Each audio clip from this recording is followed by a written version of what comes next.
कोट्यवधी रुपयांच्या बनावट नोटा छापून त्या चलनात आणणाऱ्या मोठ्या रॅकेटचा पर्दाफाश करत पोलिसांनी कारखानाच उद्ध्वस्त केला। या प्रकरणी बनावट नोटा छापणाऱ्या 5 जणांच्या मुसक्या आवळत त्यांच्याकडून 1,11,06,900 रुपयांचा मुद्देमाल जप्त केलाय।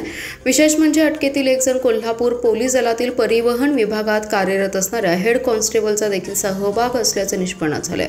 महात्मा गांधी पोलीस ठाण्याचे प्रभारी संदीप शिंदे यांनी स्थानिक स्वराज्य संस्थेच्या निवडणुकीच्या पार्श्वभूमीवर केलेल्या या मोठ्या कारवाईमुळे खळबळ उडाली आहे।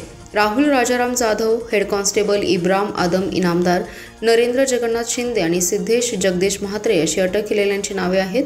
मिरज गांधी चौकी पोलिसांना मिरजेतील निलजी बामणी रोडवरील पुलाखाली एक व्यक्ती बनावट नोटा विक्रीसाठी आल्याची माहिती मिळाली। त्यानुसार सापळा रचून सुप्रीत देसाई याला ताब्यात घेतलं। त्याच्याकडून 500 रुपयांच्या 42,000 रुपये किमतीच्या 84 बनावट नोटा मिळाल्या। त्याच्याकडे कसून चौकशी केली असता त्याने इतर संशयितांची नावे सांगितली। यानंतर राहुल जाधव याच्या कोल्हापूर येथील रुईकल कॉलनी येथील बनावट नोटा तयार करणाऱ्यावर छापा टाकून त्याला ताब्यात घेतलं। त्या ठिकाणाहून 500 रुपये मूल्याच्या चलनी नोटांसारख्या हुबेहूब दिसणाऱ्या 34,000 रुपये किमतीच्या 68 बनावट नोटा आणि सदर बनावट नोटांची छपाई करण्यासाठी वापरण्यात येणारे लॅपटॉप, प्रिंटर आणि इतर साहित्य मिळून आलं। तर इब्राम आदम इनामदार आणि नरेंद्र शिंदे, सिद्धेश म्हात्रे यांना पेठ नाका ते कासेगाव दरम्यान दोघांना ताब्यात घेतले। या संशयितांकडून 500 आणि 200 रुपयांच्या 98 लाखांच्या बनावट नोटा, लॅपटॉप, प्रिंटर आणि इतर साहित्य, इनोव्हा कार असा एकूण 1,11,06,900 रुपयांचा मुद्देमाल जप्त केलाय। आगामी स्थानिक स्वराज्य संस्थांच्या निवडणुकीच्या पार्श्वभूमीवर ही कारवाई महत्त्वाची आहे। अतिशय मोठी कारवाई याची पाळीमुळे खणून काढली जातील। नागरिकांनीही सजग राहणं गरजेचं आहे। चलनात बनावट 500 रुपयांची नोट असल्याचे लक्षात आलं होतं। एका आरोपीस अटक करून त्याची चौकशी केली असता सर्व काही उघडकीस आले। राहुल जाधव हा सराईत गुन्हेगार असून त्याच्यावर अनेक पोलीस ठाण्यात गुन्हे दाखल आहेत अशी माहिती पत्रकार बैठकीत पोलीस अधीक्षक संदीप घुगे यांनी दिली आहे।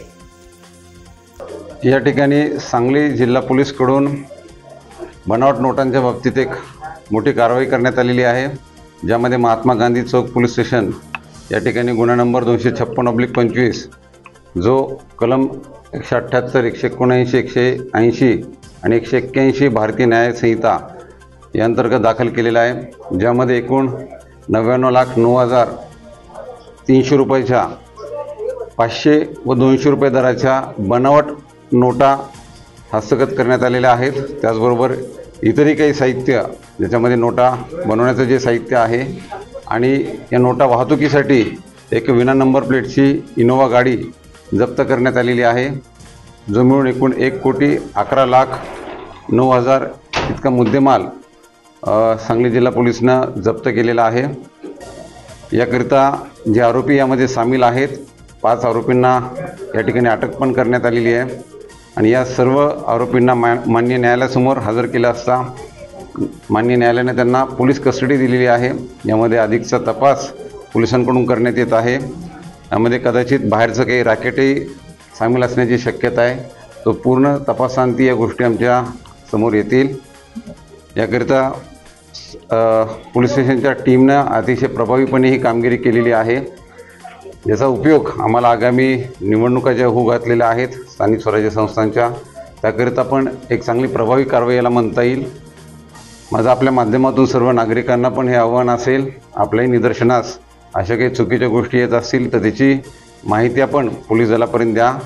ती गोपनीय माहिती आम्ही निश्चित त्या ठिकाणी योग्य ती कायदेशीर कारवाई करू आणि कुठेही आपण घाबरून न जाता प्रशासनाच्या या कारवाईवर विश्वास ठेवावा, हे मी आपल्याला नम्रपणे सांगतोय। आणि इथून पुढेही ज्या काही अशा घटना असतील त्यावर ठोस कारवाई करून याचे संपूर्ण पाळेमुळे आम्ही उखडण्याचा प्रयत्न करत आहोत।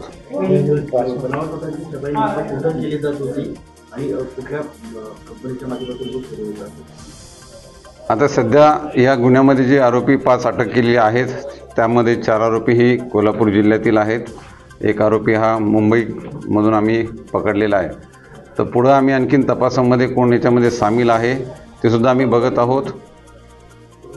नक्की मला या ठिकाणी विश्वास आहे की आम्हाला 100% याच्या मुळापर्यंत जाता येईल आणि संपूर्ण रॅकेट किंवा याच्यामध्ये सामील असलेले व्यक्ती आरोपी हे आम्हाला पकडता येतील। याच्यामध्ये जे सूत्रधार आहे तो पोलीस आहे का आणि कोण सूत्रधार आहे त्याचं नाव?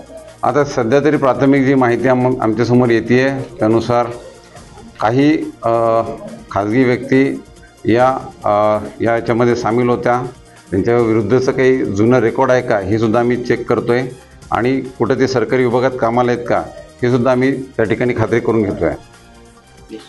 हिंदी शॉर्ट